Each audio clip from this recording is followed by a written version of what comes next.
So welcome, Hutch.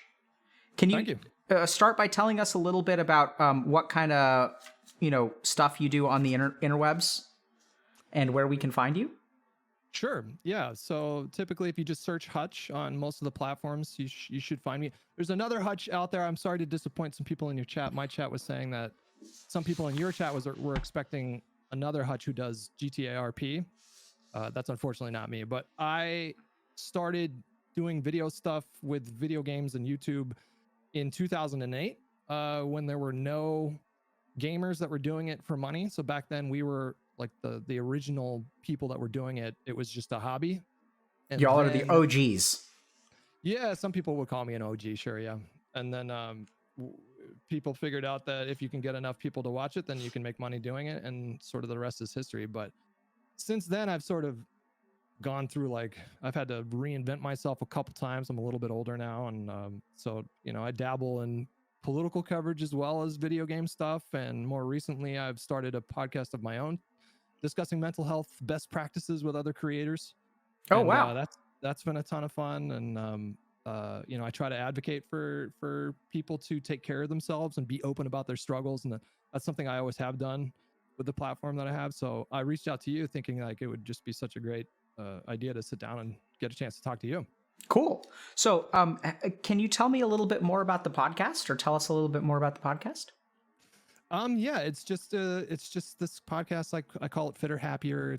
That's a Radiohead song, and there's some lyrics behind that make sense. But no, it's just I bring in other creators, and I try to make it clear that I'm not a therapist, and this isn't therapy, and that if they have any questions, they should, if any viewers have any questions, they should definitely consult a professional. And then we just talk about people's various struggles, more specifically as it pertains to content creation, because there's this expectation that you're always supposed to be on, you're always supposed to be happy and funny. And I'm trying to challenge that as much as I can, because I think that can lead to bad outcomes sometimes. Yeah. Can you explain that a little bit? Sure. I just think that it's easy to get lost in your online persona when you do this for a living. That's happened to me a couple of times. I've struggled with sort of a sense of identity of who I was. And there were different times where I was letting the kind of person that I would become while recording content, I was sort of letting that take over most of my personality.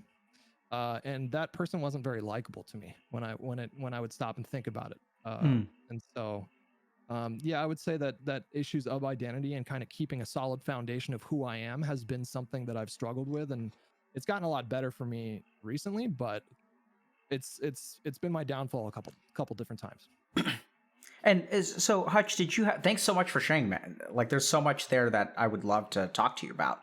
I wanted to just kind of clarify a couple things. So what do you think would be like a good use of our time today? Like, do you want to talk about, what you've sort of learned running the podcast, kind of like talking about content creation? Or were you hoping to have, or do you think it would be more productive to have a little bit more of a personal conversation? Because I'm super curious about your experience of, figuring out who you are and sort of getting lost in your identity and things like that.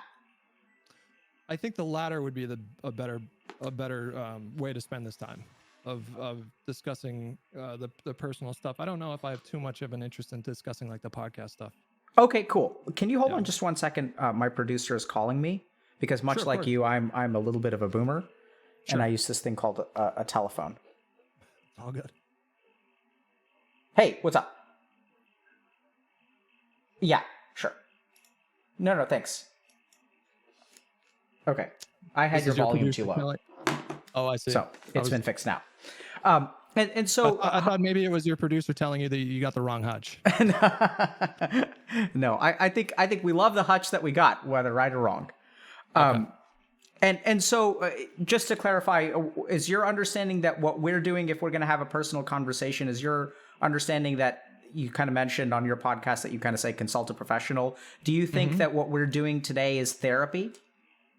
Not in the strictest sense of the word, I wouldn't say. Okay.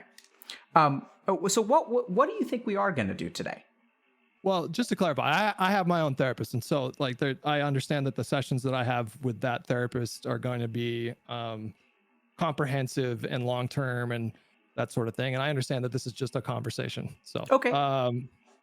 I'm sorry, I forgot your question. What was it again? Oh, that's fine. So Okay. I'm kind of curious. So you mentioned, like, I was really intrigued by what you said about like loss.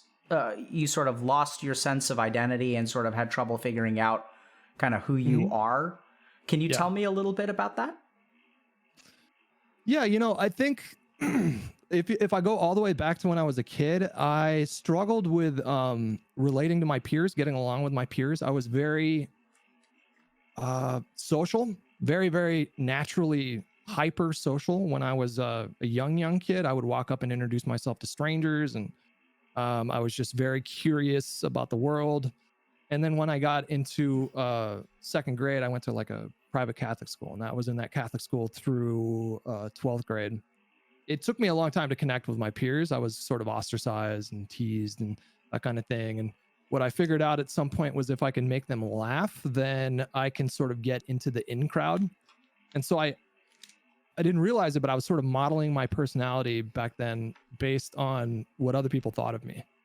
And I wasn't really spending a lot of time with my own self and, cultivating the things within me that I liked. And by the time I got to adulthood, just generally speaking, that was very confusing because I didn't know who I was. And that question terrified me. What was scary about that question? Well, imagine thinking that you have an idea of who you are, and then all of a sudden something comes along and challenges that. It just feels like the rug is pulled out from underneath you. All of a sudden it felt like I didn't know how to interact with people. I didn't know how to exist in the world. And so like really small and mundane things like an interaction with a barista at Starbucks provoked a ton of anxiety for me. Like just everything was overwhelming. Can you help me understand that? It's kind of, I don't know how else to explain it. I mean, I was just afraid all the time. It was just fear was my God. Fear was a very present emotion constantly. Every waking moment of the day, I was consumed with fear. Holy shit, dude, that sounds terrible. Oh, it was tough. It was real tough. Yeah. How did that start? Well, back then I was abusing marijuana like quite a bit to the point where I went from being on the dean's list my first semester to almost failing out my second semester of college. So for me at the time, it was helping me to just sort of cope with things. I was still having fun. I was still like, having a good time with life. And then after a while, marijuana would provoke really intense panic attacks. I think that's what really kicked it off. Like I would have these conversations with myself when I was high, and those conversations I didn't have any good answers to the things that I was asking myself, and so I would invent these horrible things about myself to sort of explain, why I was having a hard time. So I became like a bad person in my own mind. I thought I was a monster. Can you I'm having trouble envisioning what you were saying to yourself, and because it sounds like you were trying to make sense of something, right? Your mind was generating hypotheses to explain your situation. So can you help us understand a little bit about like what kind of situation would you kind of come up with some sort of answer for or understanding? It's hard to go back and remember the specifics. Honestly, mostly it was just nonsense. Like if I had a awkward interaction with a girl or something like that, well, that meant that I was, forever going to be this awkward weirdo mess. And I was just doomed to be like that forever. And you can apply that. You can imagine applying that to all different types of things. But if I could give you like one example, that would be like one example that I would give you of a story that I would tell myself to sort of try to make sense of why I was struggling so much. It wasn't that I had gone through hard stuff as a kid and I was just having difficulty sort of unraveling all that when I was an adult. It was, I'm just this fundamentally bad person. Or I'm crazy. I thought I was going to lose my mind. I became convinced that I was going to eventually just lose my mind. How did you become convinced of that? Well, I mean, if you can imagine just feeling afraid all the time and like what that would do to your thought process, you're not really going to have a lot of like rational thoughts when you're in a place of total fear. Like my body was releasing adrenaline and cortisol as if I was being chased by a tiger in the rainforest or something. But it was like that all the time for no rational reason. None of it was rational. And did it seem rational at the time? Yeah, I firmly believed it. Yeah. Oh, Hutch. So first of all, I really, I think there's a lot of good that can come out of this conversation. And part of that is because I can tell that you've grown a lot. And so I think what could be really illustrative is we sort of explore where you were and how you got to where you are. I think it could actually give people a roadmap who are like where you were maybe years ago. But I want to ask you, is there something in particular that you kind of wanted to talk about, or anything that maybe I could help you with? Anything you're curious about, given... Yeah, so I knew that you would ask this question because I saw that you start these sessions by asking that same question. And I've been sort of grappling a little bit with like what I wanted to talk about. I mean, I can tell you that I had a sister pass away about a year ago, and I was there for the last week of her life. I was there like with her, me and my family took care of her as she was dying. And that has had a really profound impact on me. And it's sort of triggered similar feelings of confusion about my identity, because when it actually happened, it felt like I was entering this new phase of my life. Like it felt like I was a different person after that experience happened, because it was, if you can, I'm sure many people can just imagine how difficult that would be. So that's been something that's been challenging for me recently. And this is something that you've talked about with your therapist is aware of this? Yeah. Okay. Yeah. Sure. So can I think for a second? Sure. Yeah. I mean, the grief part itself is pretty, I think, straightforward at this point for me, but that experience sort of relates to this other sort of broader issue of identity, and my difficulties with that. So I just wanted to clarify that. Yeah, I think I took that away from what you said. Yeah. So how can you just explain that a little bit? So what happened to your sense of identity when your sister passed away? How did you start to think about yourself? Well, there was a lot of guilt because she was diagnosed with pancreatic cancer at the end of 2019, which has a very high mortality rate, as many of your viewers probably know. It's 95% of people that get it die. And I had all these plans of going up, and she lived in the Bay Area, where the rest of my family. I had all these plans of going up and spending time with her every month. And then, a couple months later, the pandemic started. And so I didn't get to spend a lot of time with her for her last year. So I feel quite a bit of guilt about that. I wish I would have said more to her during that time. Okay. And so that has led me to feel a lot of guilt. And so that's been something that's you can kind of get lost in that guilt, I think. And so yeah. So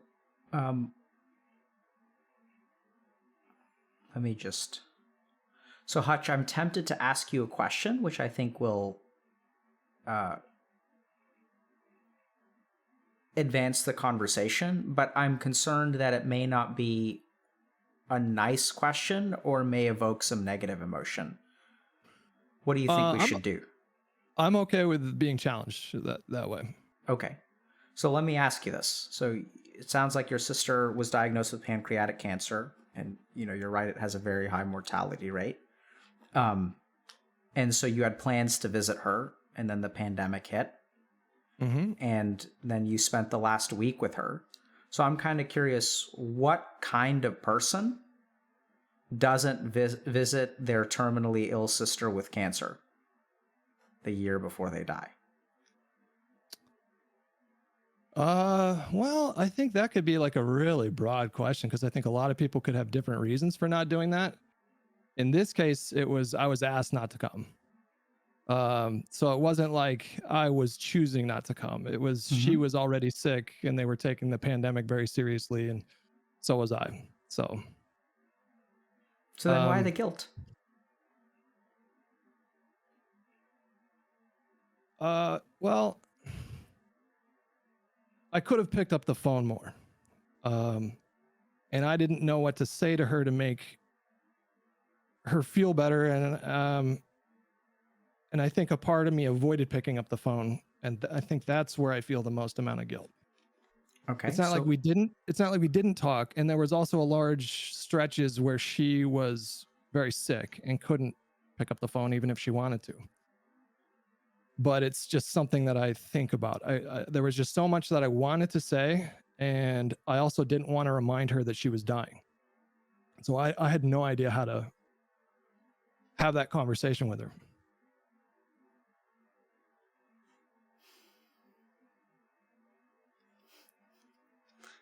Sorry, I don't. Sometimes when things get really morbid, I laugh, because if I don't laugh, I'll cry.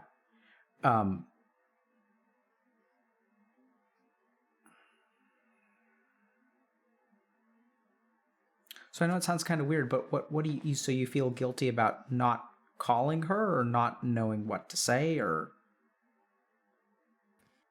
Both, yeah. Yeah, both.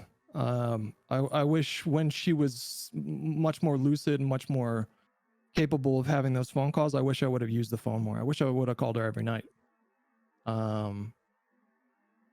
And it took me going up there and seeing her deteriorating to realize that the mistake that I had made. And it's that's just difficult to deal with because it's so final. There's no do-overs with that.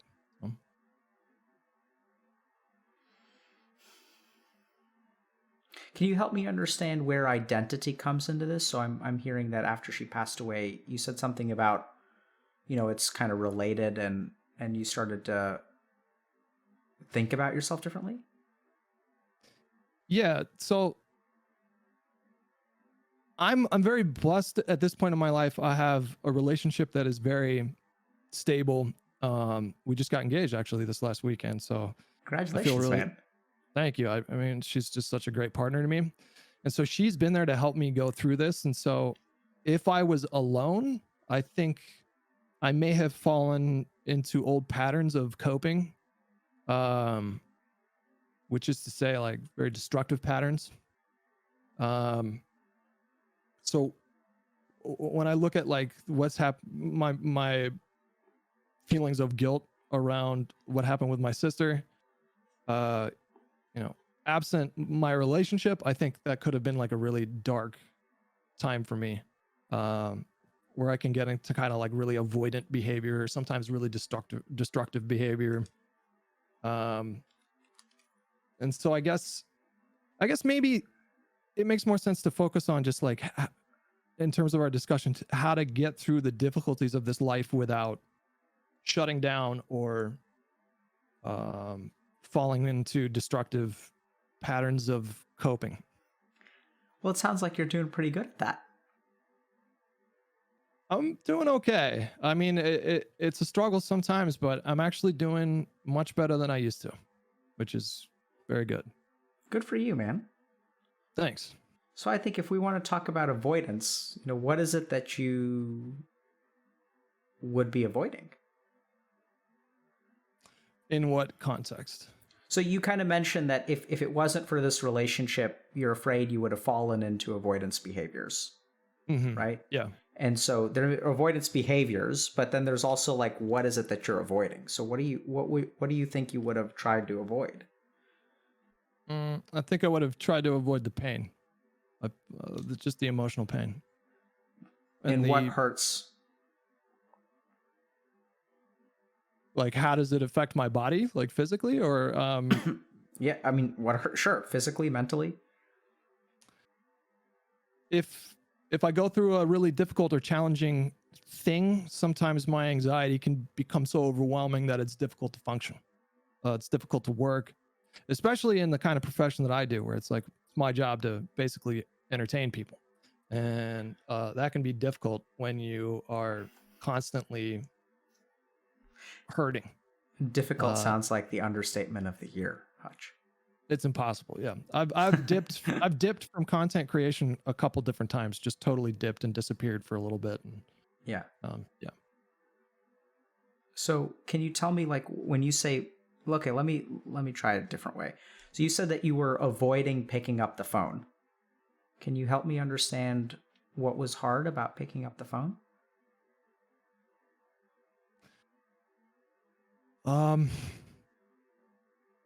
Well, she had she and some other people in my family were they wanted to have hope that she could overcome the diagnosis and that she could be a part of that 5%. And I operate much more, I don't know what the word I'm thinking of is. I look at odds and I look at statistics and I take them at face value. And so I began grieving basically right when the diagnosis was given. I began preparing for that eventual outcome. But I also was conscious of I didn't want to bring that around her. I didn't want her to experience that, any kind of pessimism or fatalism when it came to accepting the outcome or the probable outcome. And so that just made it difficult for me because I didn't know what to say a lot of the time, because I couldn't say anything to make her feel better, and I couldn't take away her pain. She had also just given birth to a little boy. Like, she had wanted to be her mom her whole life. And so she had just given birth, and then it was only a couple months after the birth that she got the diagnosis. And so the whole story is just very, very, very sad. I mean, her little boy is great, and it's just, he's such a blessing to be around. So we're all very grateful that she gave him us, or she gave us him before she left. But it was just so overwhelmingly sad to me that I didn't want to make her sad either. And so I would just think about her a lot instead of picking up the phone. And she was just constantly on my mind. So I'm hearing that, there's almost, I'm going to use a loaded word here. There's almost like a propaganda going on, right? There's a sense of,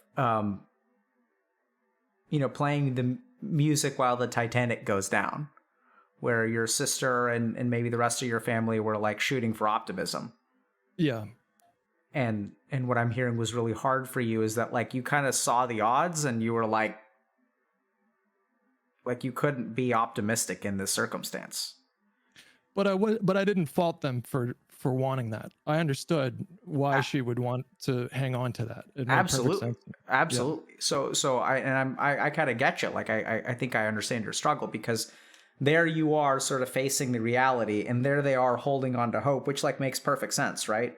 And when someone's got cancer, like, you want people around you like giving you hope. You don't want people around you, and so you were kind of, what I'm almost hearing is that, like, you were almost protecting her by not picking up the phone. I don't know if I quite thought about it that way at the time. It felt, when I look back on it, it feels cowardly. Like, it feels like I should have just powered through and maybe even faked it. Yeah, so that I can understand. So like maybe what you should have done is fake it, right? That makes sense. Pick up the phone and be falsely optimistic and like be like a cheerleader for her.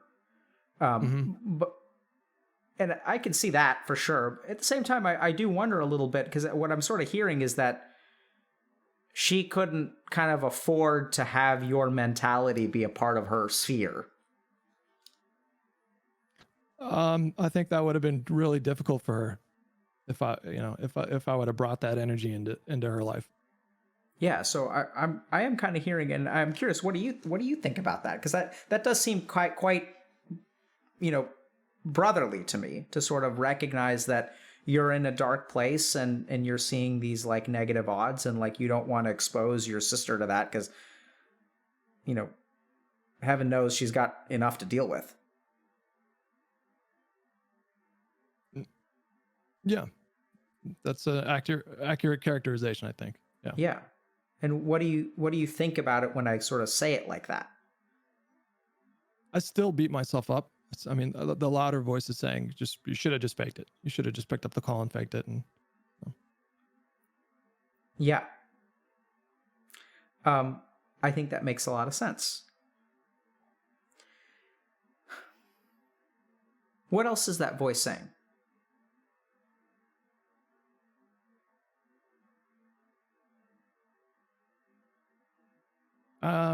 I just miss her.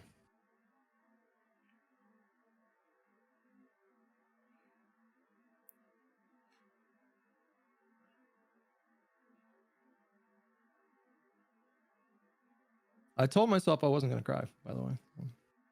Okay, are you crying?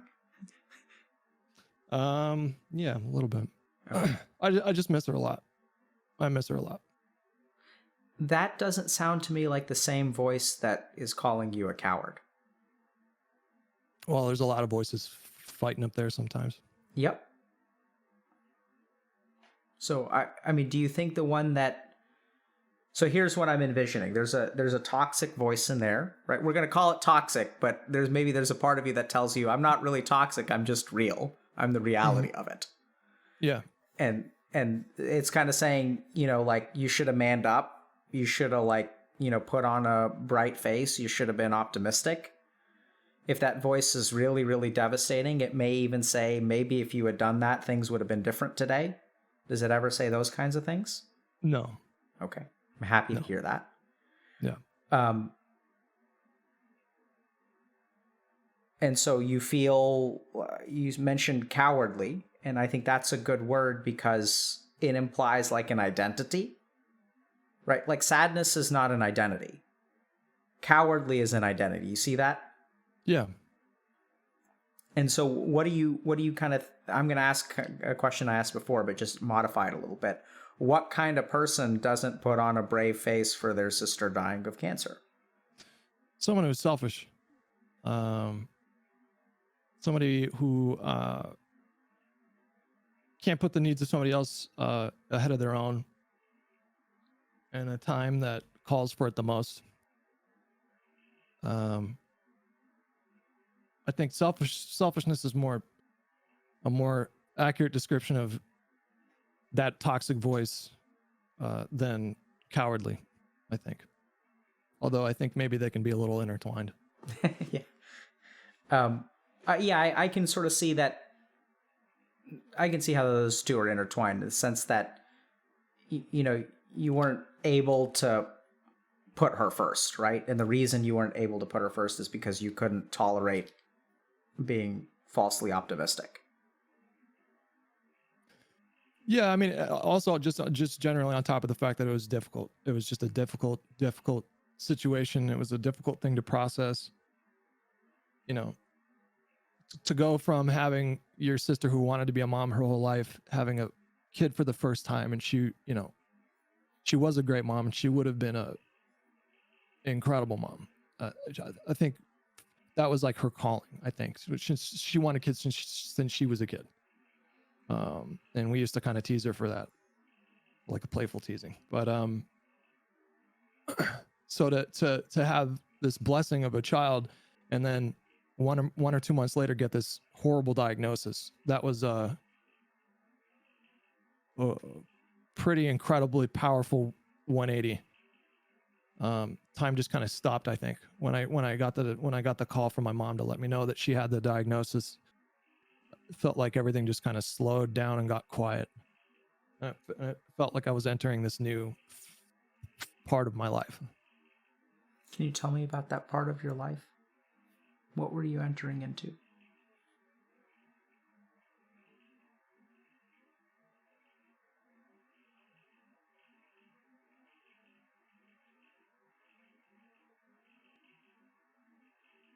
Um, I was entering a world without her.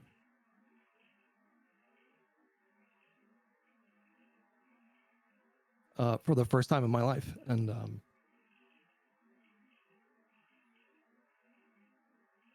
that bothers me.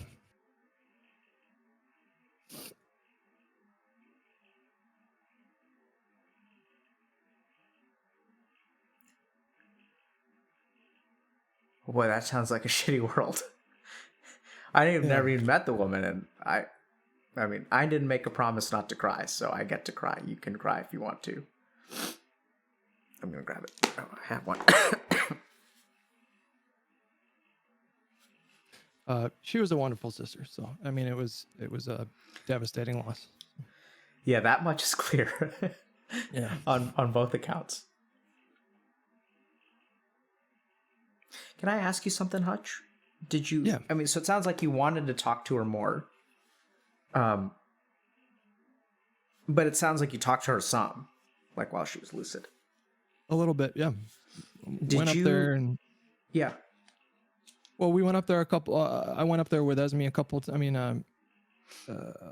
Esme's my fiance, so she came up with me one time and we did like the most COVID friendly visit that we could do. It was all outside, and we stayed at a hotel, and we didn't do hugs, which is also like really difficult. Yeah, I was gonna say that sounds hard. To go through an experience like that and not have the freedom to hug her, put your arm, like everything in me wanted to just comfort her in that way. So that, I mean, COVID really made the whole situation like a lot worse. So I did spend some time with her, and I did call her a few times, and I texted her, and then of course I was there for at the end, but she wasn't super lucid by the end, a little bit, and then the last couple days, not at all.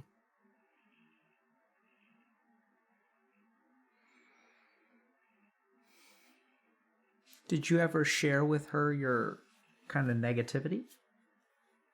No.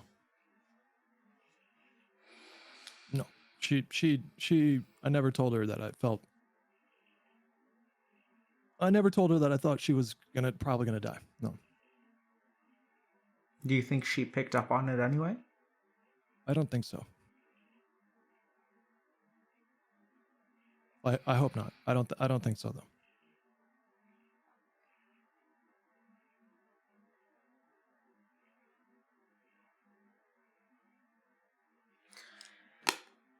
But it's you start to think about your own death too.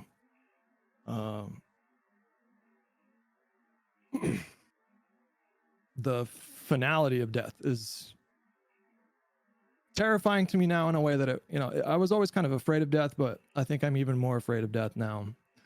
And I don't have the benefit of religious faith to help me cope with that fear. Can you help me understand what makes you afraid of death? I think we live on a very beautiful planet at a really crucially important and interesting time in terms of like the path of human development, and I feel very blessed in the life that I have. I feel very blessed to be born when I was on this planet, to be able to witness everything. I mean, it can be a shit show out there a lot of the times, and especially here in the States, oh boy, but it's still a beautiful world that we live in. And the idea that, when I die, probably never going to see it again. If reincarnation's real, I probably end up on another planet as an amoeba or something.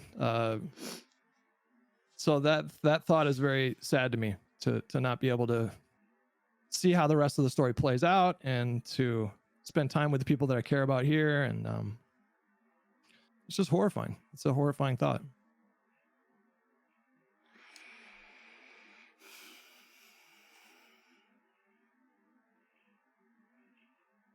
So Hutch, I'm tempted to teach. Okay. I don't know if it's appropriate or not, but So especially, I think because it's clear to me you've done a lot of work. You have a therapist. So, I just want to share some thoughts, if that's okay. I mean, I can ask you more questions if you like, but I'd like to share some thoughts and really see what you kind of think about them. I'd be happy to listen for a while. Yeah, maybe give you a bit of a break. So, man, where do I start? Can I have a second to kind of... Yeah, of course.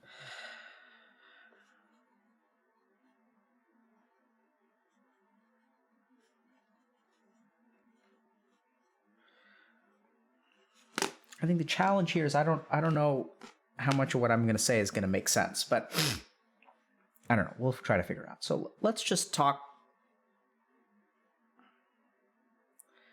So you had a sense of who you were growing up. And I think that what I'm sort of hearing is that who you are has not really been set in stone and has fluctuated. And maybe actually it was kind of always down there. But depending on how turbulent the surface of the water is, you weren't able to really connect with who you were. And that you've done... I think that's a really good way of putting it, yeah. And over time, as you've gotten knocked about by the waves, you've sort of figured out the hard way who you are.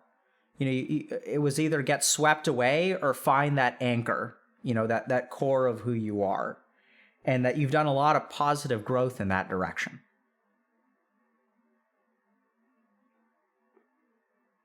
Yeah, I think that I had to think about that, but yeah, I think that's somewhat accurate. Yeah. So I think when your sister gets diagnosed with cancer, it throws your world into confusion, right? Like, so the world operated based on certain principles. Like, I'm here. Like my sister is meant to be a mother. That's what she's put on this earth to do. Yeah. And now she's got a kid, and this is we're figuring things out. I'm dating someone, things are kind of going well. Like, this is the way that life is supposed to be. Like, had some bumpy patches, a lot to be grateful for, some struggles, but things are sort of sorting themselves out.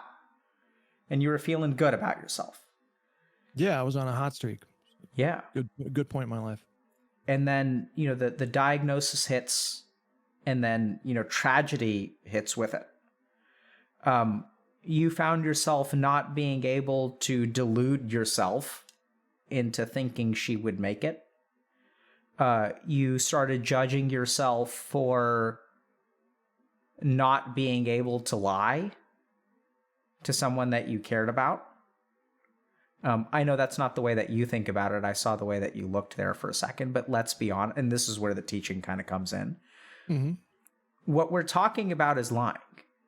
We don't really think about it that way. And this is sort of where the teaching kind of comes in is, I've worked with a lot of people who have cancer and a lot of people who are, terminally ill with cancer because I'm a psychiatrist, and I trained at a general hospital, which means a lot of my work is not with psychiatric patients. It's actually, there were something like 23 beds out of 960 that are for psychiatric patients. And the other 940 some odd beds are for people who are hospitalized for medical conditions. And the cancer ward was quite big. So a lot of the work that I did was on the cancer wards. And,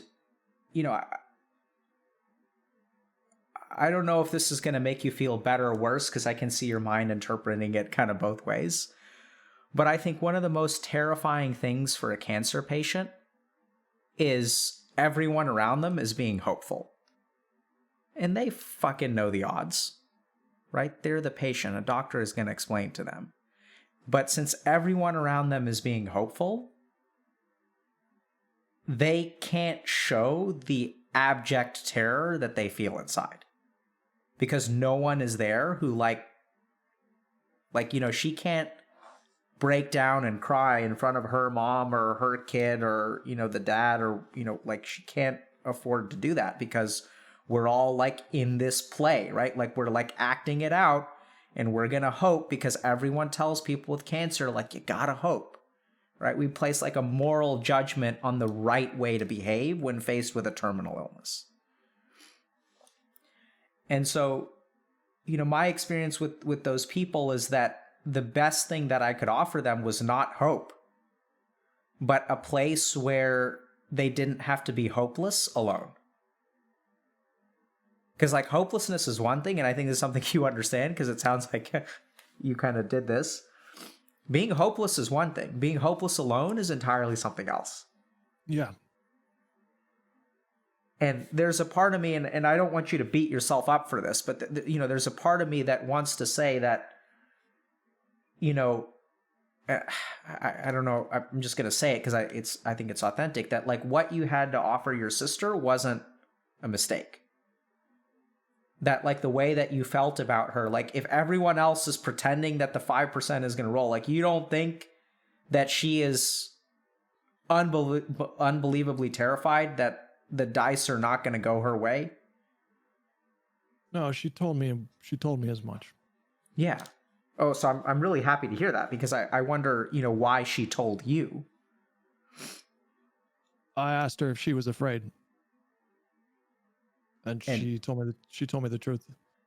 So oh, thank God. Because here I was afraid, because I think that's the right move, honestly. And I was afraid that I was going to replace one kind of guilt with another, but now I actually feel really good. Because I think that's the kind of question that people who are offering someone false hope are not, they can't ask it. You get that? Like we can't ask her if she's afraid. But if there's one thing that reassures me that you are a good brother to her, it's actually asking that question. Because she gets to share that, right? Because like when you asked her that question, like those thoughts are there, man. She's living with them day in and day out, just like you lived with it day in and day out. Right? She's thinking about what's going to happen to her son. Like she's thinking about all that shit. And she's keeping it inside. And there you are, terrified, right? So you ask, like, you're not like, hey, I'm afraid that everything's going to go to shit and you're going to die. Like, you're not dumping it on her. What you're really doing now, my waterworks really going, just because I'm thinking about it. But like, I think that that's the most important question that you could have asked her. It's the most important thing you could have said. And what did she say when you asked her?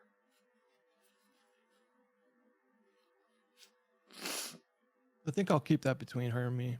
Sure. But she was afraid. Yeah. I think the important thing, fair enough. I'm glad you drew that boundary, by the way. But I cannot, in the purpose of teaching, Hutch, I can tell you as someone who professionally works with terminally ill people, that question is the most therapeutic and supportive question you can ask. When someone is facing death, pretending it's not coming helps. I mean, don't get me wrong. But it's like insufficient, man. Having her brother understand and be willing to listen, right? Like, because it sounds like she answered your question and like you listened. We don't have to go into it, but I'm hearing that, you gave her a door to walk through and she needed to walk through it. Well, I told her I was scared too, and I don't remember if the conversation went too much further after that. And I feel like there's a part of me that wishes I would have said more than that. But I asked her if she was afraid. She said yes. I said I am too, and it felt like a moment of honesty, and but I didn't want. I could tell she was really struggling with that fear, and especially with her mom instincts. She wanted to be there for her boy, and I put myself in her shoes and just imagine how devastating that must have been. I think maybe I'm angry that there was just nothing I could say to make her feel better. And I wish that there was something. I think it's a natural instinct to go back and scrutinize like the way that you behaved and like look for ways you could have done it better or whatever. I think that's a very human thing to do. Mm-hmm. But it's difficult to grapple with sometimes when I think about that question, like what could I have said or what could I have done differently? And Yeah, it's been very challenging. So Hutch, I don't know if you're going to be able to hear or receive this. Um, but, and I never met your sister. I'm not omniscient. I've spent the better part of 16 years of my life trying to figure out how to help other human beings. And I think I've figured some of it out. And every instinct of everything that I've learned leads me to conclude that what you said in that moment helped immensely.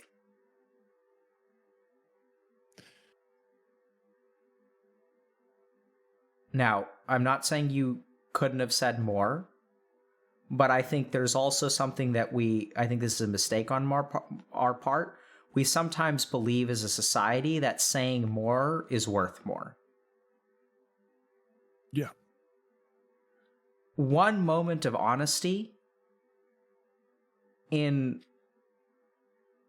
one moment of, because like I don't, especially between like brothers and sisters, like you don't need to say a whole lot,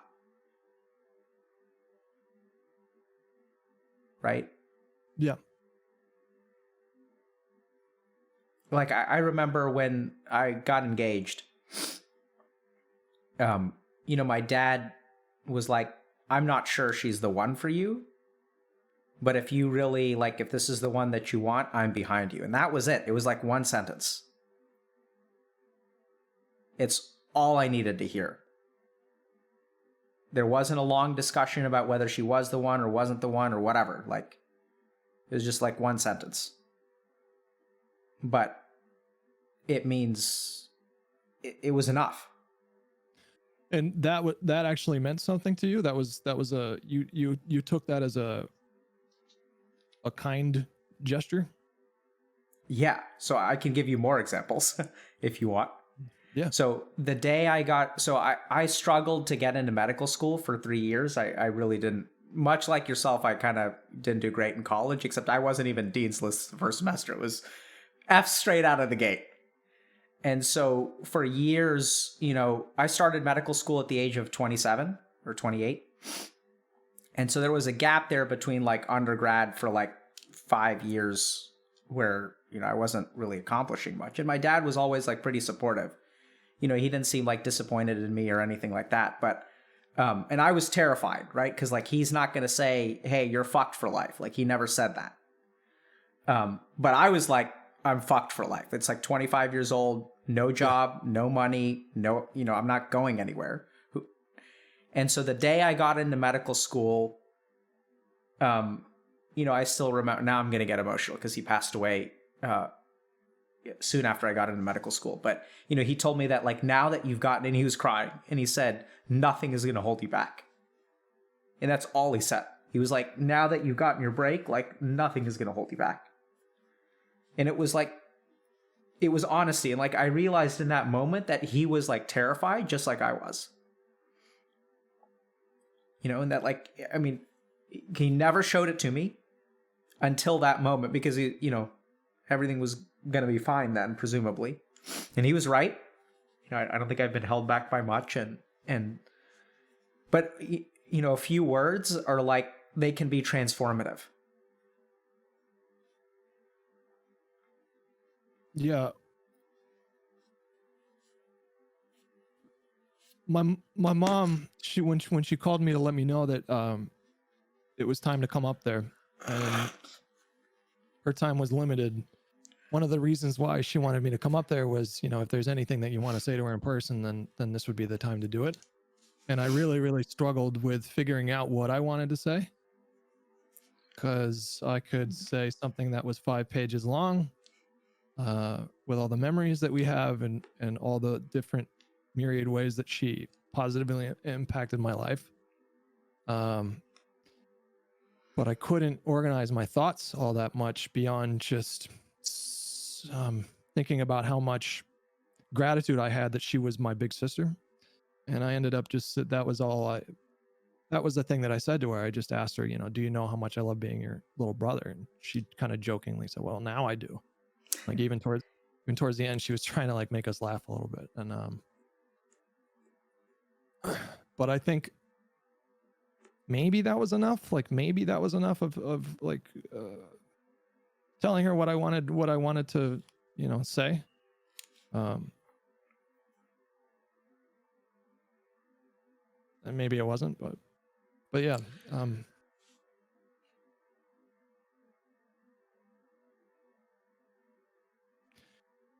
There's no manual for this. There's no, you know, there's no book to tell you what to do in these situations, and you just do your best. You just show up and do your best, and that's what I tried to do. So I'd like to be able to look back on that time that with some degree of acceptance, and I think that's what I'm struggling with, is accepting that it happened the way that it did. What would have been enough, Hutch?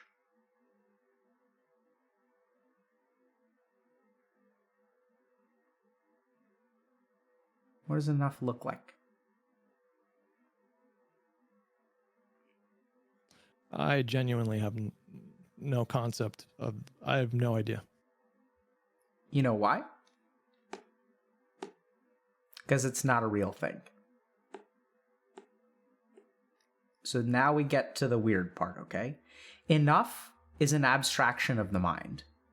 Okay, I may have to explain myself here. So we have an identity, right? Like we have this like identity that kind of sets standards for ourselves. But like there is no such thing as enough.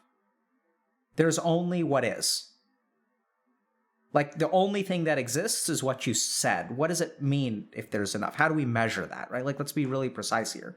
Because I think that idea of enough is born out of your guilt. The two are intrinsically tied. And you want to hold on to your guilt. Like your guilt is like, sure, there's a part of you that wants to let it go, but there's something about not being enough for her, which got, it's hard to describe, but like, you know, I think the reason that,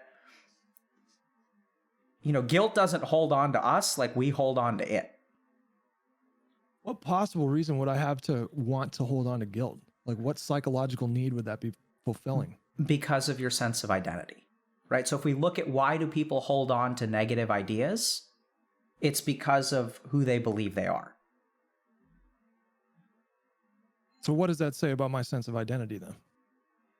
I'd say that there's an echo left over from your hard times, which, as you mentioned, has resurfaced. Because I think that what would enough have been for, like, it's ridiculous. You want to do enough for your sister? Doing enough for your sister starts the moment she dies. That's not the end of doing enough for your sister. She's got a kid. You have a nephew. She's not going to be able to take care of him. You want to do enough? Do enough by that. It starts now, buddy. Don't forget about her. That sounds mean, but like seriously, like you're thinking about the wrong thing. Like this is just starting.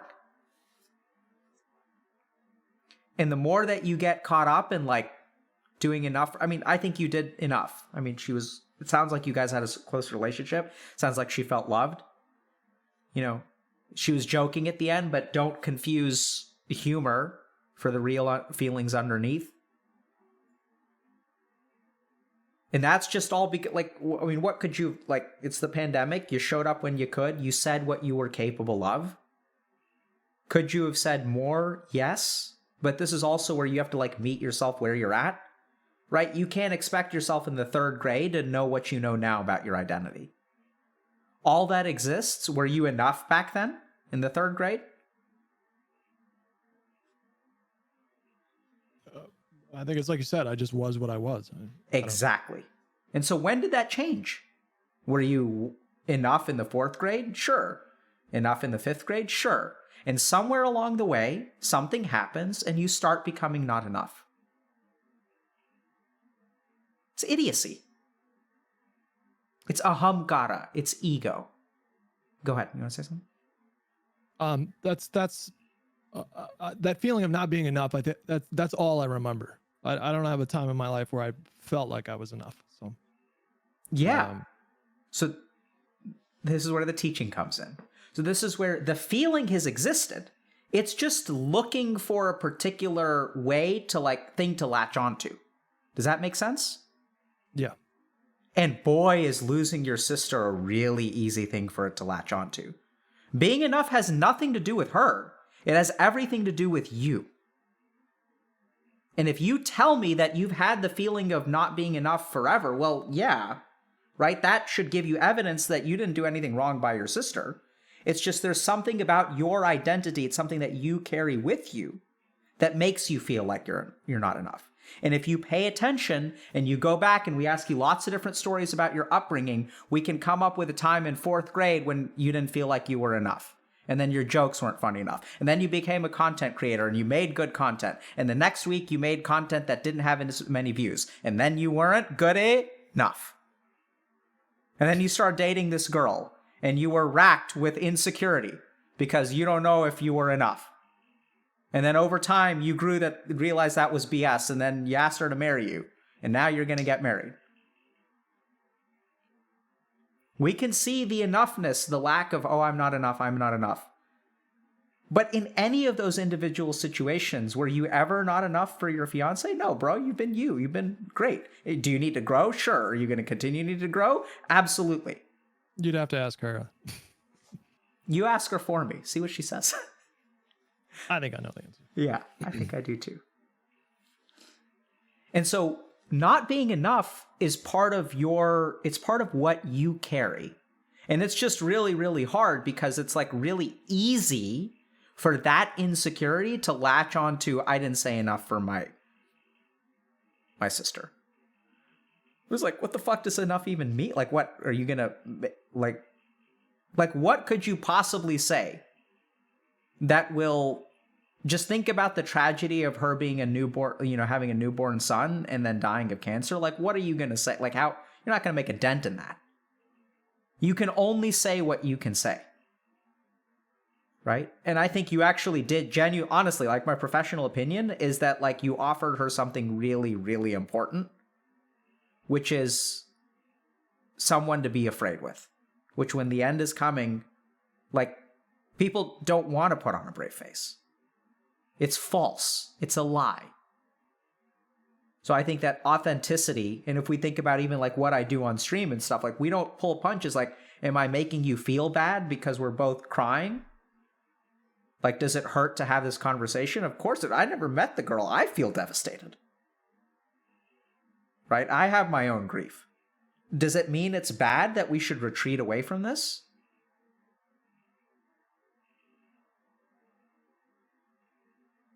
Does it mean that it's bad that we should retreat away from the feeling of grief, you mean? Yeah, all of it, all the negativity. My point is that being someone that you can say are you afraid? And she says yes, and then you saying I am too, that's huge, bro. Objectively. You can go ask 100 grief counselors what they think about the value of that. But generally speaking, when we get trained to, deal with people in grief, we get trained not to tell them, hey, everything's going to be okay. What they actually train us to do is help them, be with them in the negativity. So I'm pretty sure, yeah.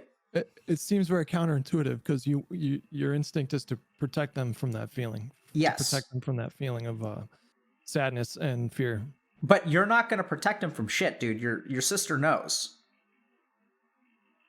You can't, and that's why, for example, when I work with people who are suicidal, I will say very counterintuitive things.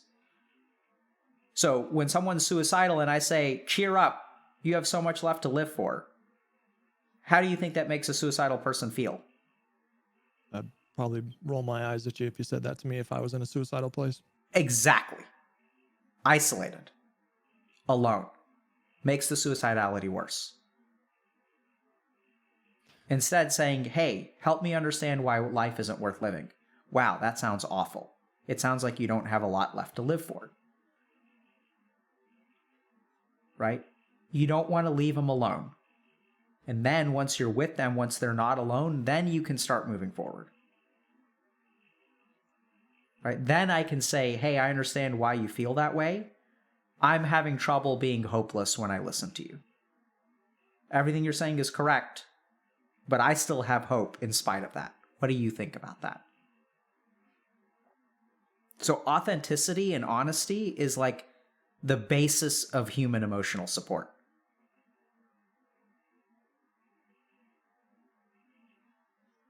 Yeah.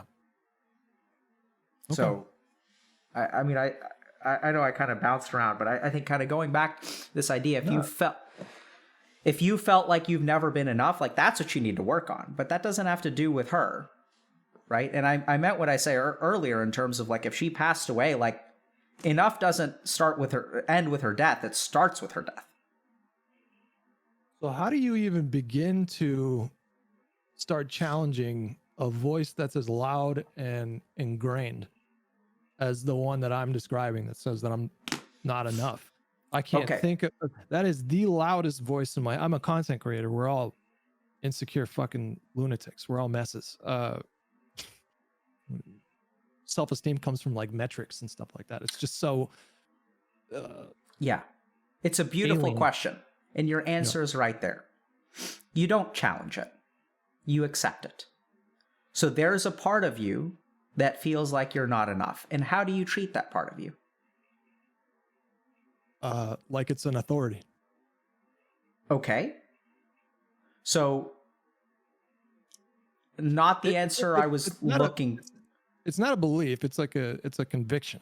It's not. I wonder if I'm not enough. It's no. I'm with you you. Are not enough. So I may have to change my answer, but I'm going to share what I wanted to share with you anyway. So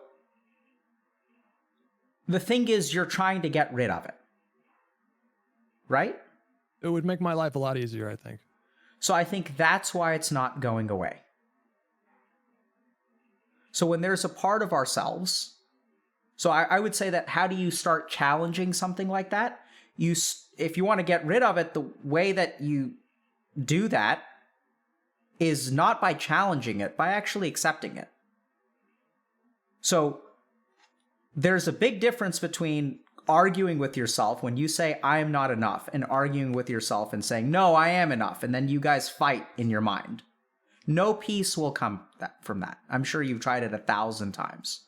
No peace comes from fighting against yourself. A house divided against itself cannot stand. You can't think your way out of that kind of thinking. You can't. Oh. So what you can do is say, I'm not enough, and that's okay. And then you just live your life and put one foot in front of the other? Sort of. It's harder than I'm making it sound, which I'm hearing the skepticism in your voice. Right? No, that wasn't skepticism, actually. Okay. I understand that to a certain degree. So it's to understand that feeling of not being enough was not something that is random. You were taught that, right? How does a child, you think about your nephew. Does your nephew think he's enough? Oh, yeah. He plays with blocks. He's having a great time. Yeah. And so, like, if you think about it, how does a child like that start to believe that they're not enough? Because someone teaches it to them. They learn it. So what you need to understand is that somewhere within you, like, there's something that you learned, right? Because it's such a strong belief. Like, it's not, I don't know that there's like a not enough circuit in your brain. I mean, there sort of is, but it's neither here nor there. But I think that what it comes down to is somewhere along the way, like, you felt like you were not enough. And now what happens is there's a part of you that's telling you you're not enough. And what are you doing? You're pushing it away, right? You're telling it you're not good enough. You need to stop telling me that I'm not good enough. You see that? It's like cyclic. I know it's kind of getting abstract, but so there's a part of you that's telling you that is not being accepting towards yourself. That's telling you to do better. And what are you telling your mind? You need to do better. You need to start telling me I'm enough. Fuck you. Do better. Toxic part of my mind. Get the hell out of here. I typically don't have that kind of a self-dialogue, though. It's more of a, yeah, I'm not enough. Yeah, okay. And then I just either make a joke of it or cope in some other way. Yeah, so I'm using a little bit of hyperbole with my dialogue. I don't think you respond to it that way. But I do think that that's a shade of not acceptance. So I think you've learned how to cope with it. That's what I'm really hearing, is you've learned healthy coping mechanisms in response to that voice. but you haven't figured out how to uproot the voice. Well, if I do, what would that make me though? Because like one of the reasons I can be kind of funny. Like I just, some people are a lot more funnier than me, but I can be kind of a funny guy. And that is one of the ways that I dealt with feelings of inadequacy. It was just turning everything into a joke. So if I were to uproot that part of me that tells me that I'm not enough, I have concerns about my long-term financial well-being. What if I'm no longer funny? Like, what if I'm no longer interesting or entertaining? And now we understand why it stays. Because you're afraid of what would happen to you if it goes. So do you want to change that part of yourself? Yes, or do you and want... There we go. Yeah. Right? So this is the really confusing thing. When you asked me earlier, why would someone want to hold on to their guilt? Why the fuck would someone want to hold on to the toxic voice in their head that's telling them that they're not enough? Now you have the answer. Yeah. So understand that everything in your mind, so like this is kind of cool. Like if you don't believe in any religions or spirituality or stuff like that, let's assume biology for a second. Or maybe you do, I don't know. I think that there is something much, much bigger than me, and I choose not to try to define it. So I'm open to, I don't cool. get offended by other people's religious beliefs. Yeah. I was just, anyway, that was an interesting aside. We can talk about that in a second, but let's talk about, so your mind, like you have neurons, right? And neurons like have like action potentials, and they fire and they calm down and they depolarize and they move sodium and potassium. Like there's like science and biology and chemistry and biochemistry and physics that governs everything in your brain. And your brain has evolved. This is kind of weird. Just think about this for a second. Mm-hmm. Your brain has evolved with the ability to be anxious, with the ability to be afraid, with the ability to feel guilty. Why the hell do our brains have the capability? Like, why aren't we just happy all the time? We could have evolved that way. Why does your brain torture you? Like, this is a system that was designed to produce this, right? Mm-hmm. And so what people don't understand is that all emotions have evolutionary benefit. All emotions have value. All emotions have function. If they didn't have function, it wouldn't have evolved. Yeah, okay. You know? So it's kind of interesting because even this idea of not being enough, what I'm hearing is that it propels you. You use it. And so what would happen if it went away? You're afraid that you wouldn't be funny anymore. That's what I'm hearing. Not just that, though. I'm afraid of a cascading series of just mental collapse. Just not just like how I am in my job, but like what kind of a boyfriend would I be? What kind of a friend would I be? What kind of a general person would I be? And that question mark is what scares me. The unknown of letting that go. I don't think it's an unknown, bro. You remember what it was like before you learned how to crack a joke in the 2nd grade? Yeah. That's where you'd go back to. Because how did you get... Well, I'm not trying to regress into like a 7-year-old. Exactly, which is why you're not going to let go of your fuel for jokes. You see that? Because you learned how to be funny and you learned how to get people to like you. And where does the fuel from your jokes come from? The sense of inadequacy. Pain. Pain. You're damn right. Traumatic pain, yes. Yeah. And so who would you be without your pain? So now we come back to identity. You'd be who you are.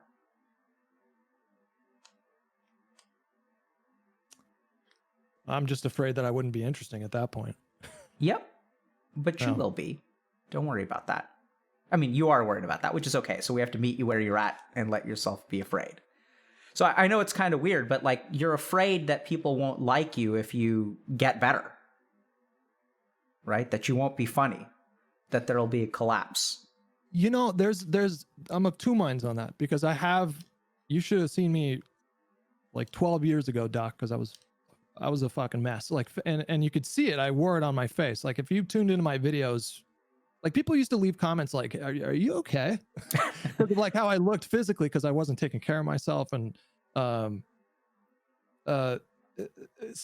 since that point, I have gotten better. I've gotten healthier. I've progressed, and I have my own like little community on Twitch here, and they see that, and they comment about that and they give me, praise for that. And it feels good to know that, I mean, I already know that I've gotten better, but to have other people see that happening is validating to me. And so it matters on that level. Sure. So I do recognize that, like, that it's sort of a false expectation that people would no longer be interested in who I am or my content or whatever if I were to get better. There's a part of me that recognizes that's false. How interesting, right? But I still grapple with it. It's like I'm with you. So yeah.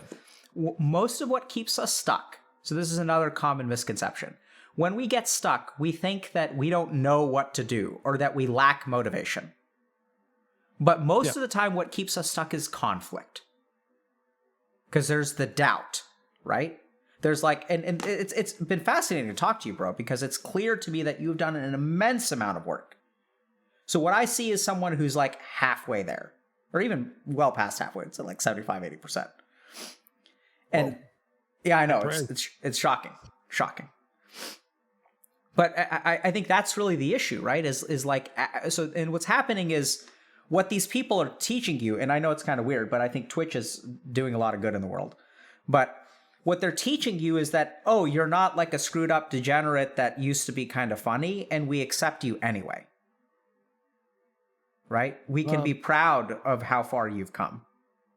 Well, chat roasts me harder than anybody else on the internet, but they do it out of kindness, I think. Exactly. So that's also where, like, they say they roast you, right? But they also, like, they do it. It's kind of like I run a group for esports professionals, and one of them got a girlfriend.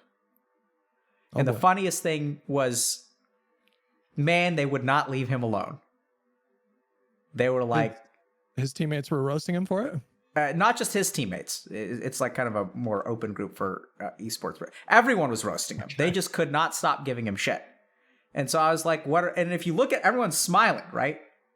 Okay. And then I was like asking people, I was like, why, what are we doing here? Like, I asked the person, like, how do you feel? Everyone's giving you shit.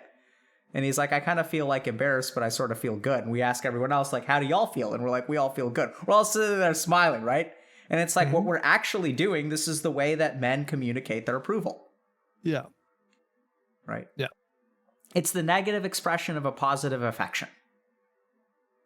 Yeah, that pisses me off sometimes. I buy into that bullshit a lot because I'm programmed to do that. But sometimes I really get bothered by the fact that, guys, it's hard for a lot of men, and I think that's getting better, which gives me a sign. It's a sign that you should be optimistic about where things are headed. Everybody talks about how everybody's becoming such sensitive babies these days, and it's all bullshit, because I think it's a good thing that men are starting to feel more safe to express those emotions. But yeah, it does bother me sometimes. I wish friends could just simply say, like, I'm fucking proud of you. You did a good thing. That's so great, without having to wrap it into some sarcastic, bullshit, whatever. I mean, 20 years ago, if we were crying the way that we were maybe half an hour ago, we'd have to toss out no homos. Right? Yeah, people would be like, people can see you, right? Like, this is live and they can actually see you crying. Yeah. And we were crying, and what are we doing now, Hutch? We're smiling. Yeah. Yeah. Right? So if that bothers you, I want to actually commend you, because you coming on here and expressing your emotions is going to be rewiring the neurons of every person who's watching. They're going to be learning, right? That it's actually okay to express myself. That I don't have to rap. I sure hope so. Yeah. And I think that's what you're doing with your podcast too. I think you're showing people that it's okay to struggle. Yeah. That's the goal. Yeah. Kind of, did you, I wanted to kind of go back to this conflict for a second. Which conflict? So just the not enough business? Uh-huh. Yeah. I just want to kind of tie that up. If you have other questions, that's fine. But, so here's what I sort of understand. There's a part of you that's felt like for a long time, you haven't felt like it's enough. Did you kind of get what I was saying? That, how can I say this? So sometimes we have these things in our minds that are looking for excuses. So the best example I can come up with is I had a patient who had been cheated on by someone they cared about a lot. They found out like just before they got married, and so they called the wedding off, quite traumatized for it. And then afterward, their mind would like look for reasons why their future partners would be cheating on them. They were like paranoid for it. Does that make sense? Yeah. And so what happens is in our mind, once we have a belief about ourselves, like I'm not worthy enough, she started to think really negatively about herself, right? Because when you get cheated on, you feel like you did something wrong. You can blame the other person, but you also feel like there's something fundamentally wrong with you. And so any sign in the external world for her internal psychological complex, she'd like latch onto. Okay, yeah, I see. Right? And so that's just how the mind works. Like once I have a belief about something, you can see this in politics because, I know you do some political content now. Like people who have a political belief will sift information to reinforce whatever they believe. Mm-hmm. So it's just a function of the brain. It's a function of our psychology. And if you have this thing in you, this authoritative voice that tells you I'm not enough, it's going to find whatever it needs to from time to time, depending on your emotional state. Like if you're feeling good about yourself, the voice will be quiet. But if you ever start getting into a dark place, it'll reactivate and it'll find reasons. And boy, the death of your sister is just a juice. Like how on earth are you going to fight against its authority there? It's not even a contest. And no wonder you say, yes, sir, when it says something to you now, because it's playing the trump card. You didn't call her enough. Yeah. And as that part of you, so how do you deal with that? One is I'm seeing that you're starting to deal with it already because you're starting to recognize, oh, like I used to be this degenerate on YouTube and now I've like cleaned myself up, and people are like, they're like, good job. Right. Yes. And so you can, but there's still that conflict. And then there's also these other confusing things that you have about, if I really fix myself, if I get to be like completely normal, like what if people don't think I'm funny? Because so much of our humor comes from pain. Mm-hmm. And this is where I'd reassure you, Hutch, just because you feel better about yourself doesn't mean you're going to lose access to that. You'll know what it feels like to be in pain. You'll be able to, it's an old friend. Mm-hmm. You don't need a GPS to navigate that road anymore. Like, you know it by heart. And Go ahead. I wanted to ask you a question. Yeah. Is the problem of identity of people not having a strong sense of who they are, is this a common thing that's out there? I mean, it's just something that I've struggled with in such a pronounced way for my whole life. And I see some people, obviously I don't have access to like every detail of their lives, but they seem so comfortable in their own skin. I feel like an alien a lot of the times. Just wondering how common that is. Yeah, so it's a universal human condition and it's getting worse. So if you look at like, the sense of who you are as a person, we talked a little bit about how not being enough, like that's not a real thing. Like literally, it's not a scientific thing. It's a construction of the mind. You are what you are. And the more that you begin to realize that, the more comfortable you'll be in your own skin because you can't be any different. Is it getting worse because of social media and the standards? Yes. Yeah. Okay. Yes, absolutely. And why would you ask about social media? What's your hypothesis there?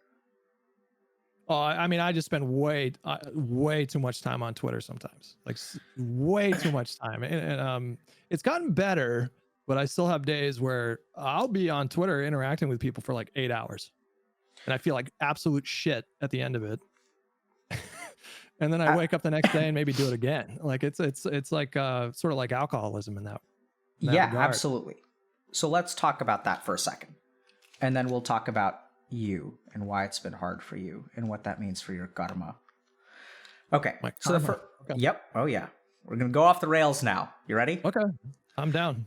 So Hutch, the first thing to understand is that there's a self. You remember how he's talking about there's turbulent stuff at the top and then there's you down below?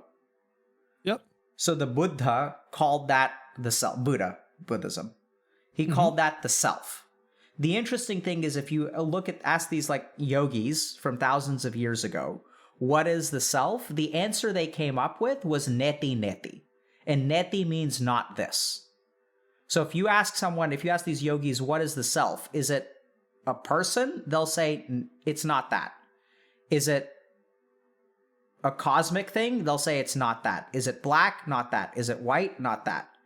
Is it conscious? They'll say no. Is it unconscious? No. The self is formless.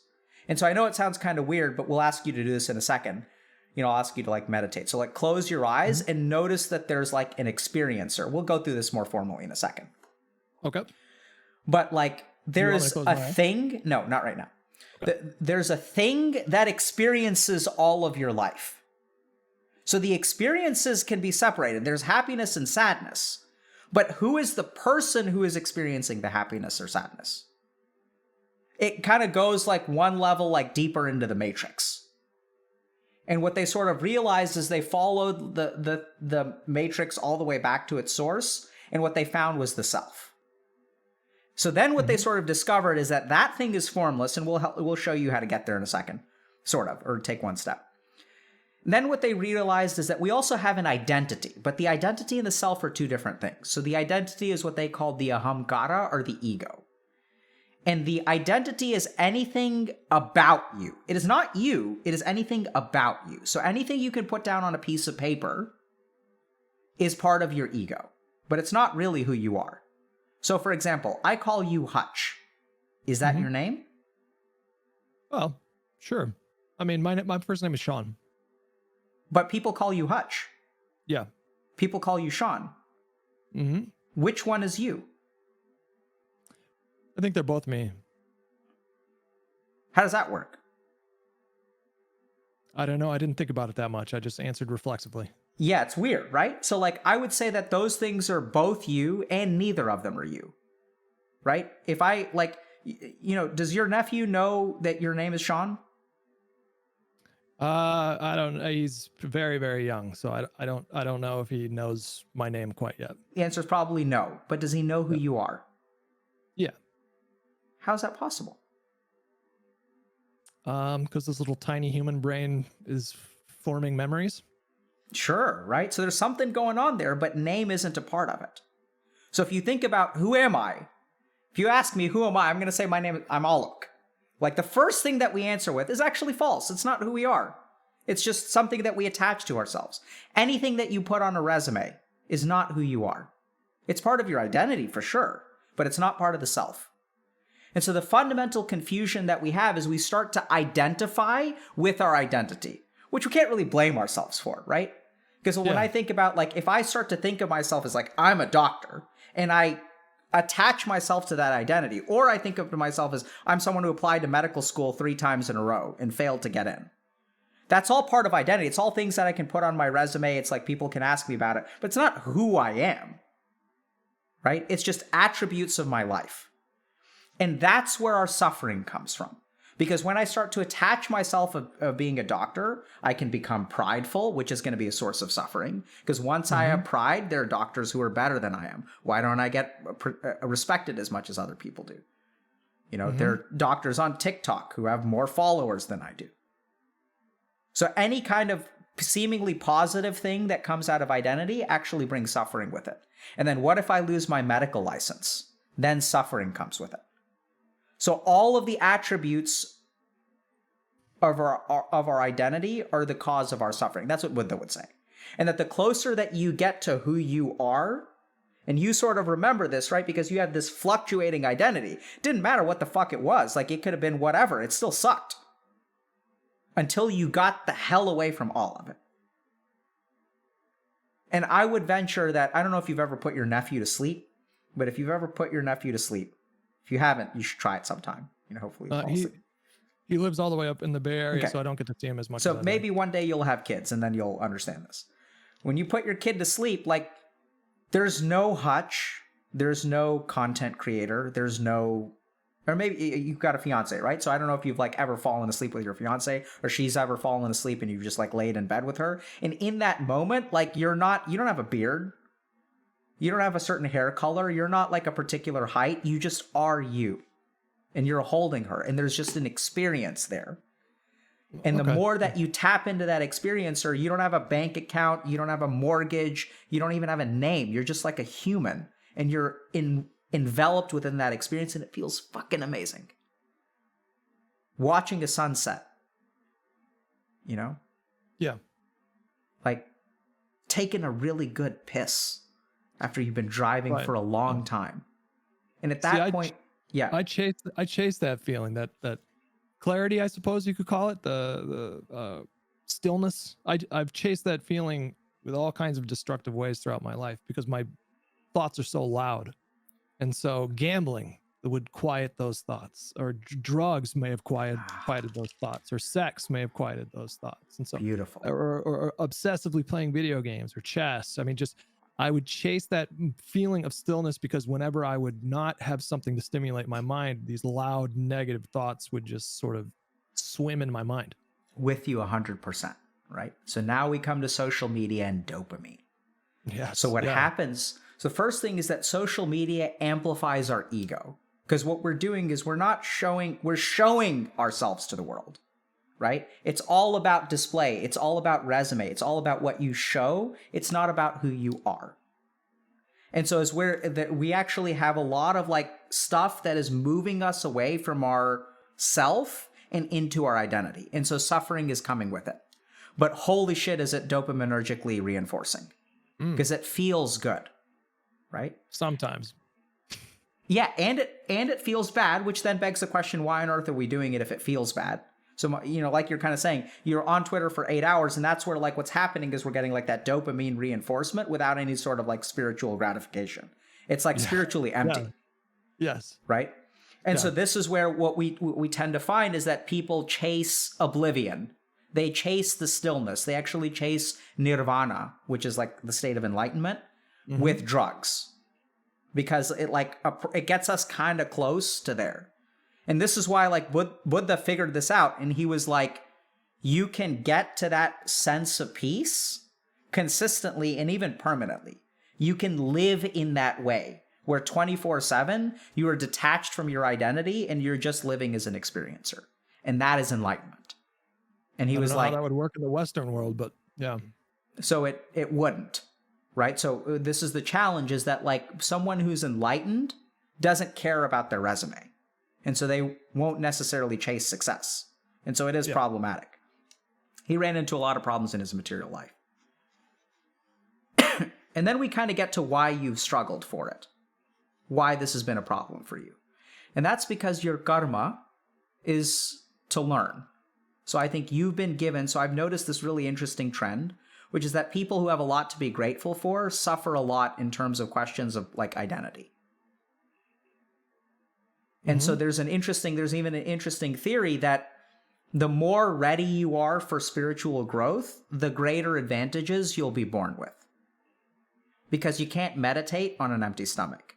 You can't chase enlightenment if you have to worry about making rent at the end of the month. Literally, the adrenaline and cortisol and the stress, you don't have time for any of that crap. And it feels a bit, I don't know if it feels a bit like holier than thou, though. To think like, well, I had good karma, therefore I've been, I've had some financial success. I don't like thinking about it in terms of separating me from other people. It could have been just a crapshoot, just total luck of the draw. Yeah, so that's your ego as well.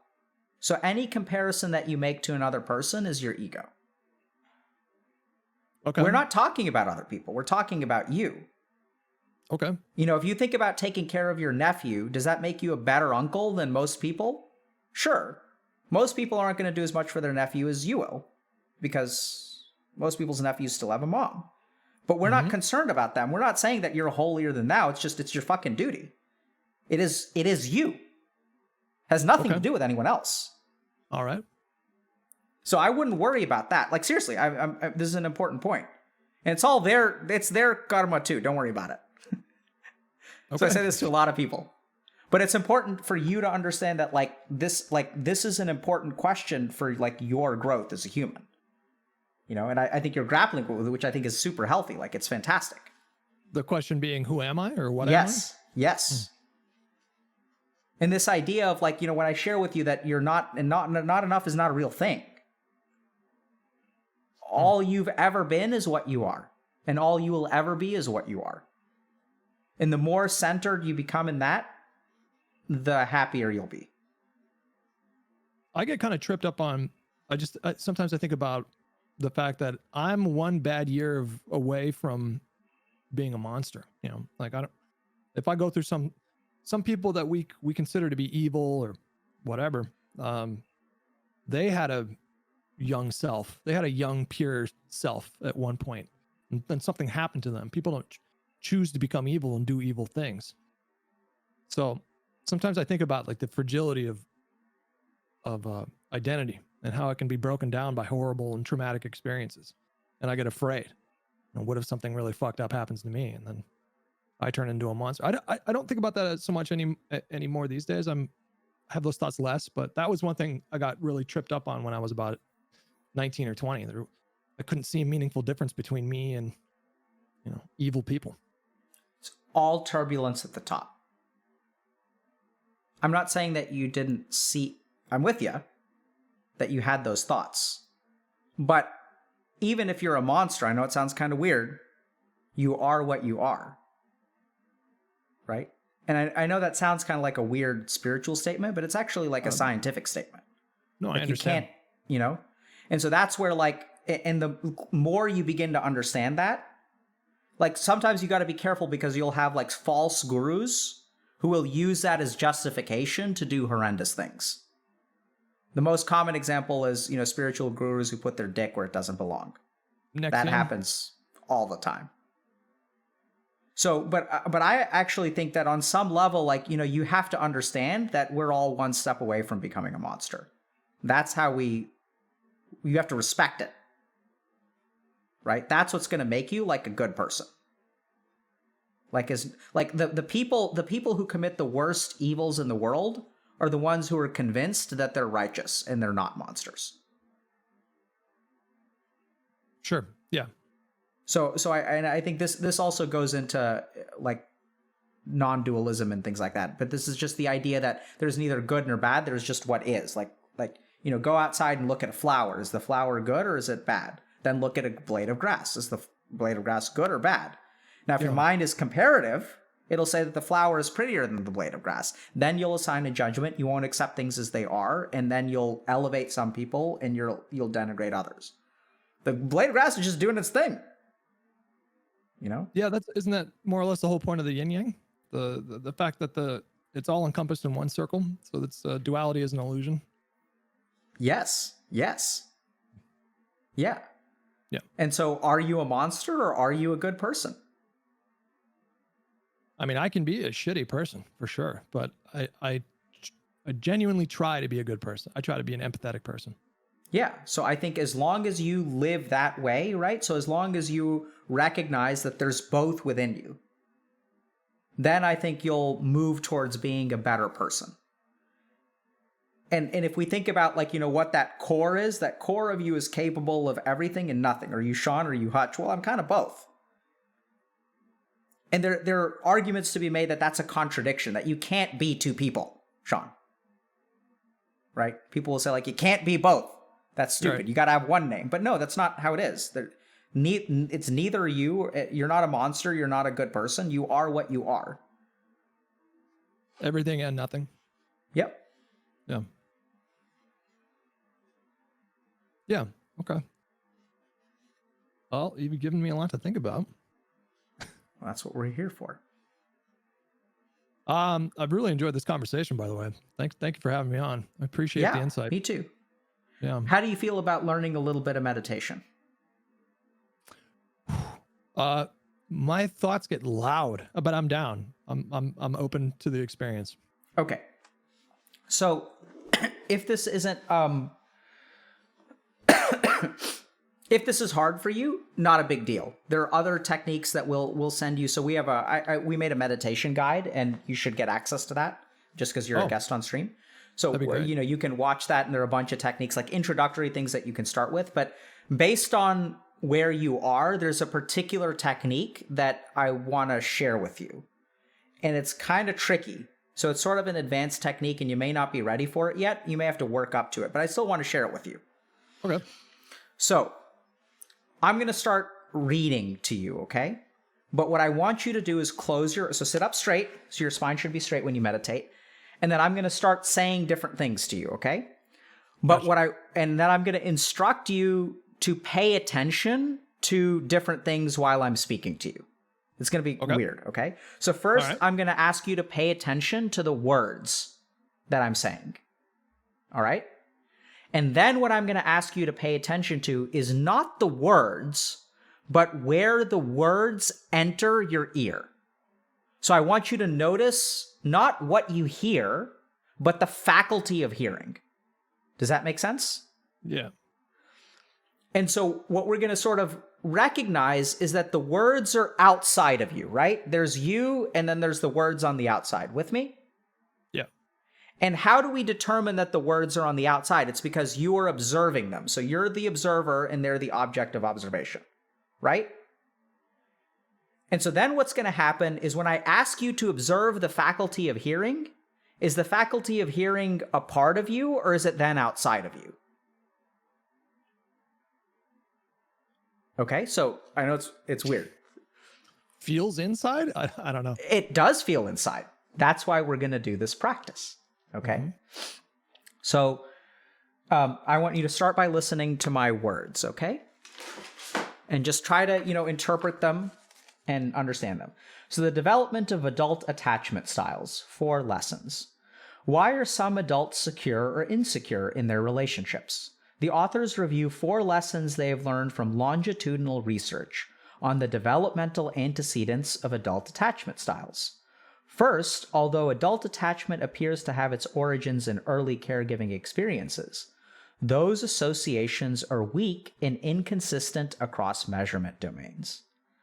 Second, attachment styles appear to be more malleable in childhood and adolescence.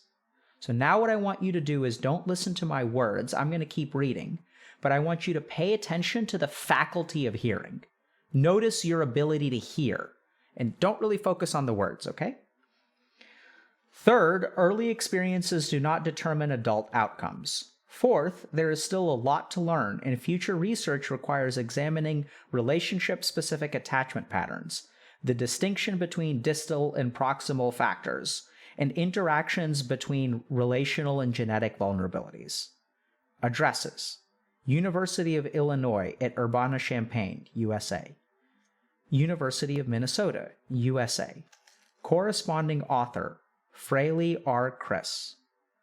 So now what I want you to do, I'm going to keep reading to you in a second, is move between hearing my words right now and noticing the faculty of hearing.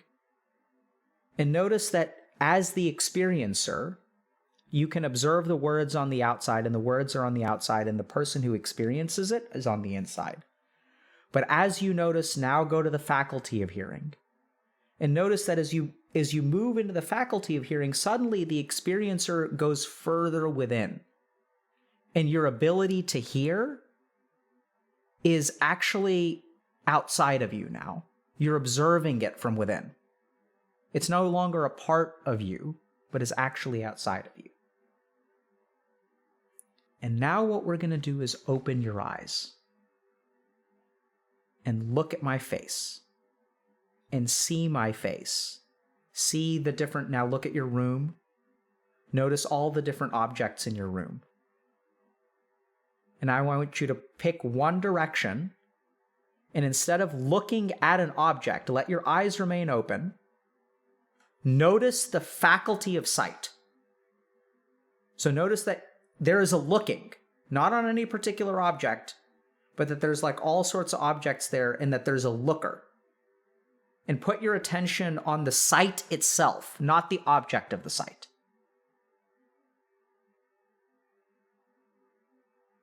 Does that make sense? As much as it can. And so if you want to do the 3rd level of this practice, you can actually notice the faculty of sight, okay? Then what you can do is look at a picture of your sister.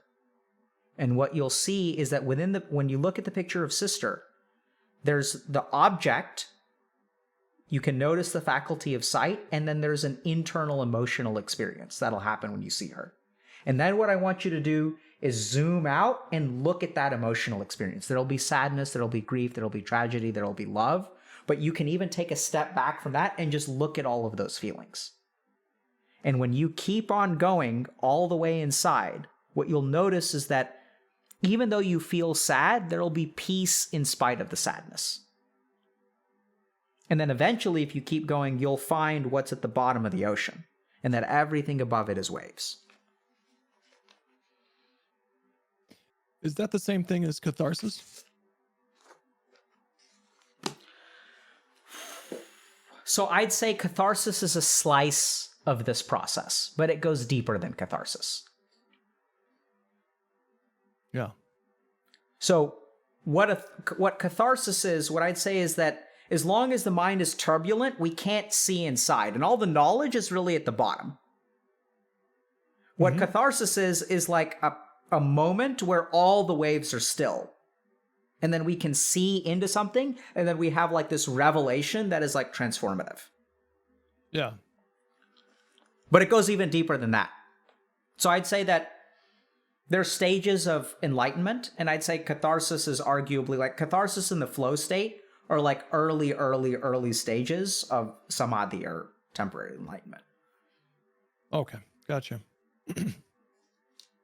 Well, I did feel a bit calmer after that exercise. Immediately opening my eyes, felt like I was in a different place.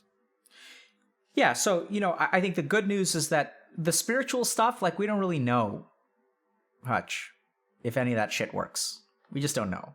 There just isn't data. The good news is that any of it will affect your cortisol and your adrenaline. Any of it will affect your CO2, your respiratory rate, your O2. All those things, no spiritual stuff aside, from like a physiologic perspective, there's overwhelming data that, any kind of mindfulness practice will help. So at the least, you'll get some kind of physiologic benefit. And if any of this weird spiritual stuff happens to be correct, you may get something a little bit more. How often do you meditate? Do you do it every day?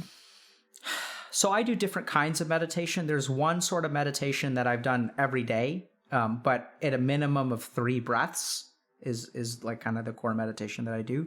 And then I'll do like formal meditation practices, maybe about 20 minutes a day, 3 to 5 days a week. Okay. It seems like a realistic goal. Yeah. So I'd start with 5 minutes. And I don't know if you know, but our practice was like 2 or 3 minutes. That's it, man. So like, you don't have to do a whole lot to feel a little bit better. I was teaching this one practice in the emergency room that was like 180 seconds, and people loved it. It was enough for them. But cool. I had one more question for you, if Sure. that's okay. Yeah. You said that you worked with terminally ill patients. I'm wondering what kind of an effect that had on you. I mean, how do you not succumb to the overwhelming sadness you must have felt connecting with these people that were coming to the end of their lives? What does maintenance for a therapist look like? It's a beautiful question. So how did it affect me? It helped me understand life in a profound way. So I am grateful for that. There's a handful of experiences I'm really grateful for, and that's definitely at the top of the list. Yeah, I imagine. Because, we live our entire lives like getting caught up with crap that doesn't matter. Talking about like, oh, so-and-so didn't like invite me to their birthday party. And like, there's like even crap going on like in the residency where like, there's like a class president and like people are applying for crap, and this person, like 5 people are applying for this grant and only 1 person got it. It's all kind of crap that our ego gets wrapped up in that we think is important because it has to do with me. So the biggest lesson that I learned is like a lot of that crap doesn't matter. It really gives you perspective. Yeah. And as for how I survived, well, I noticed the emotions and then I stepped away from them. I see. Right? So like, even like I was super sad with you, like I felt tragedy, and so be it. Right? Tragedy is not, I know it sounds kind of weird, but it's not a bad part of life. It's just a part of life. No, I understand that. So. Yeah. Well, thank you so much for your time. I appreciate the little bit of clarity you helped me get today. It means a lot to me.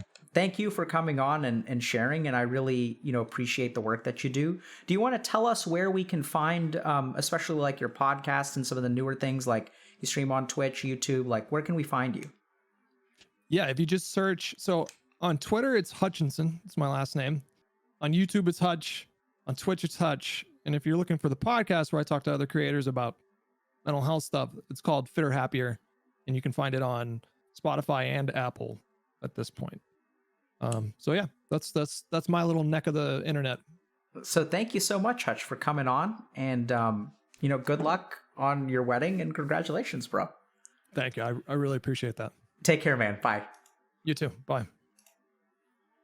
Alrighty, chat. That was fun. Whew. You learn to get distance from it, but that doesn't mean that it isn't exhausting.